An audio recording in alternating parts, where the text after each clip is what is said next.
So a couple of weeks ago, we did a video breaking down the Steve Martin, and today we're gonna talk about some variations and just some ways that I manipulate this step to sort of create some vocabulary for myself and just some different concepts and ideas that you can utilize to expand on the more simple idea of the basic variation of the step. So hopefully you guys enjoy this video. Let's go ahead and hop right in.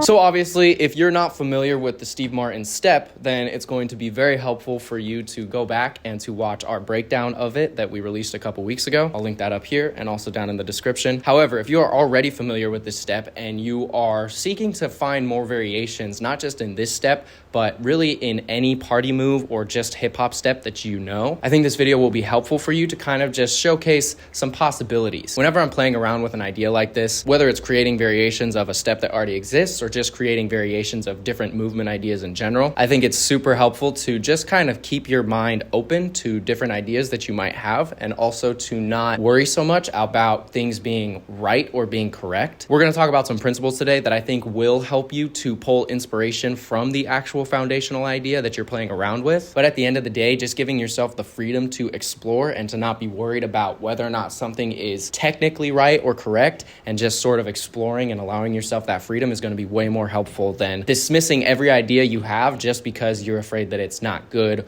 or not cool or not authentic. The very practice of taking a movement, manipulating it, and turning it into something new is about as hip-hop as you can get. So don't limit yourself. So to start, we're just going to talk about a couple of different ideas or concepts that I utilize when I'm playing around with the foundational ideas that you find in the Steve Martin as I'm freestyling or, coming up with choreography. And then after that, we're going to talk about a couple of more specific drills that I think you can do that will help you as you train your variations of this step and just kind of almost give you a structure or a direction to go as you practice. So let's go ahead and hop into it. So the basic variation of the Steve Martin looks something like this: 5, 6, 7, 8, and 1, and 2, and 3, and 4, and 5, and 6, and 7, and 8. You can play around with your arms, the different placements, shapes of your hand, what have you. Now, one of the main ways that I like to manipulate this step is to start by just doing the classic variation,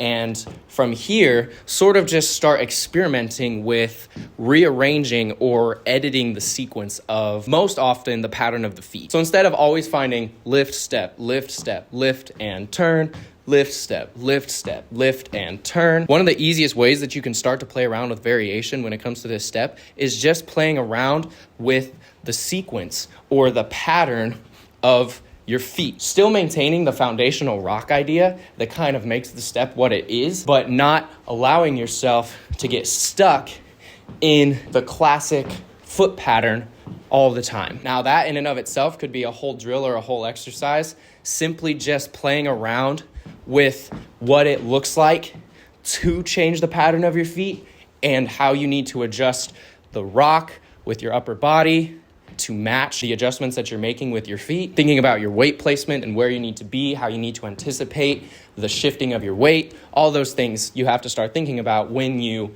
change up the sequence from just this classic idea. You could even experiment with not moving your feet off the floor at all.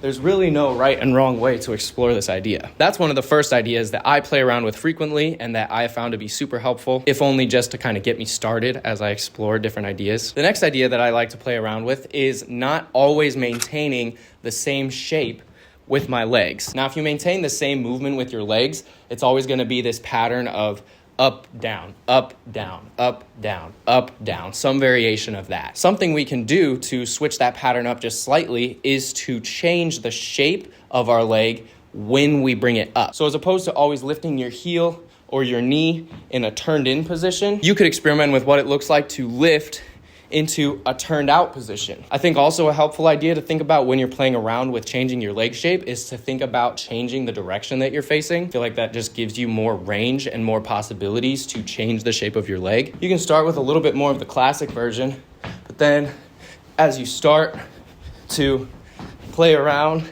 with manipulating your shape, you can change your facing to really just find some more fun variation to play around with. So in addition to playing around with manipulating the classic foot sequence, experimenting with also changing the shape of the leg while you kind of just maintain that same sort of up and down pattern opens up a whole world of possibilities. Also being mindful of the directions that you're facing and how that can have an influence in your exploration. The step starts to become a little bit more three-dimensional. It's not as side to side, click and click. Side to side, click and click. There's nothing wrong with doing the step that way. It's just once you start to expand the possibilities of what you can do and how you can play with the foundational idea that exists within the step already, you just create a whole new world and you discover so many more options that were in front of you the whole time. You just had to kind of dig deeper to find them. And hopefully all the while you've maintained this super foundational, funky idea that is just super classic and really just has like an authentic look to it. And to me personally, that's the dopest kind of variation. The ability to take an idea,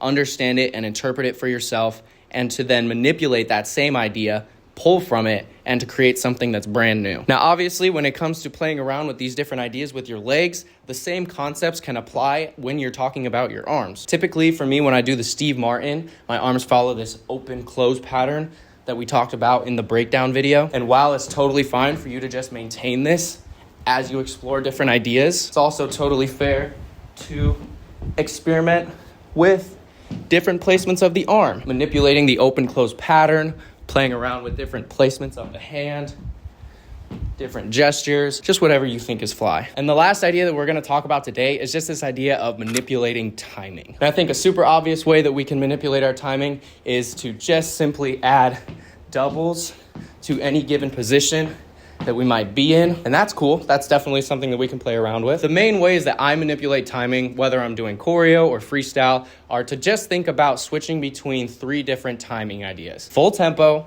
half tempo, and double tempo. Now that sounds simple and probably like a little bit of a duh, but even just within those three ideas, there is so much to explore. Like if you can effectively utilize and switch between playing with your full tempo, your double tempo, and your half tempo, you will immediately see so much variation in the ideas that you're playing around with. Playing around with timing and tempo is just so effective in keeping things interesting. Like you might have discovered every possible different way that you can manipulate the Steve Martin, but if you're doing it all at the same tempo, eventually the technical impressiveness of it is gonna kind of flatline and it's gonna get stale. And so the ability to add a new layer to the idea that you're playing around with, adding speed ramps or just manipulating how you interpret the timing of a step is so valuable and something that I wish that I had dove into deeper a lot sooner as a dancer, because for one, it's just super easy to understand, but it's also one of the most effective tools that I've found to just give your dance some good flavor and to just keep things fresh.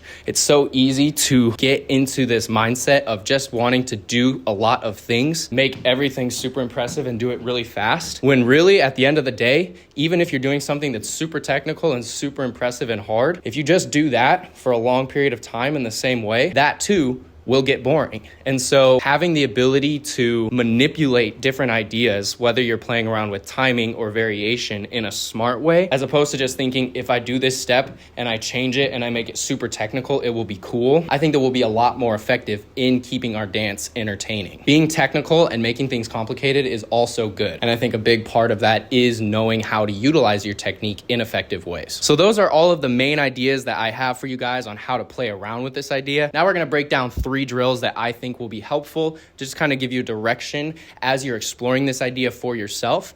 And at the very least, maybe just give you somewhere to start as you're sort of developing your own training regimen around this idea. The first drill, we kind of already talked about at the beginning, but really it just involves playing around with and continuing to develop your understanding of the foundational variation of the step. Even if you know how to do this step, like you're familiar with it, you've done it before, I can promise you that there is still value in repeating and practicing the step. I always like to use the analogy of ballet class. In ballet, we always begin with the bar. And the reason for that is in ballet, there's a heavy emphasis on remaining connected with the basics, because the basics are what are going to enable you to do the harder stuff. And I think that that can get lost sometimes when it comes to hip hop. It's very easy to just think, okay, I did this step one time and now I know how to do it. Because there's not so much of an emphasis on how you do the step, it's very easy to think that just because you did it, you're done, and like you don't need to work on it anymore. Like, oh, I watched 50 hip-hop steps and I was able to follow along and do them all, so I mean, I can do hip-hop, you know what I mean? On one hand, it's not that deep,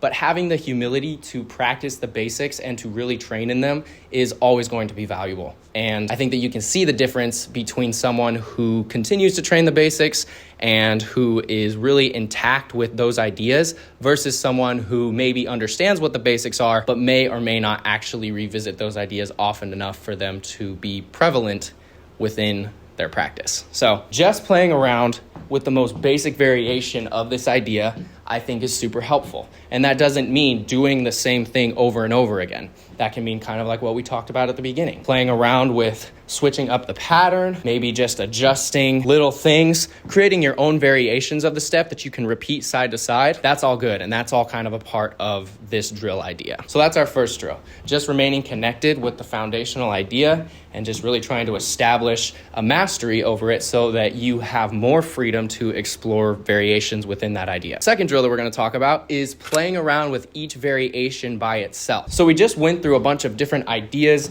and concepts that you can play around with to add variation to this step. And I think it's super valuable to sort of narrow your focus onto one change or one idea that manipulates the step and just focus on training that in as many ways as you can. So as opposed to thinking, okay, I'm going to play around with keeping my feet on the ground, lifting, changing the shape of my leg, adjusting my orientation in the room, and manipulating my timing all at the same time. That's not bad to do, but I think it's valuable also to just pick one of those ideas and to experiment with that. In removing some of the possibilities that you have to play around with, you're forced to be more creative and to confront anything that you may need to get better at or that you are already good at when it comes to playing around with that idea. So just kind of narrowing your focus and just kind of dialing in on one more specific idea is, I think, extremely valuable. So maybe that looks like just playing around with changing the sequence of the feet, playing around with just adjusting the foot pattern and allowing yourself to explore and to just get creative.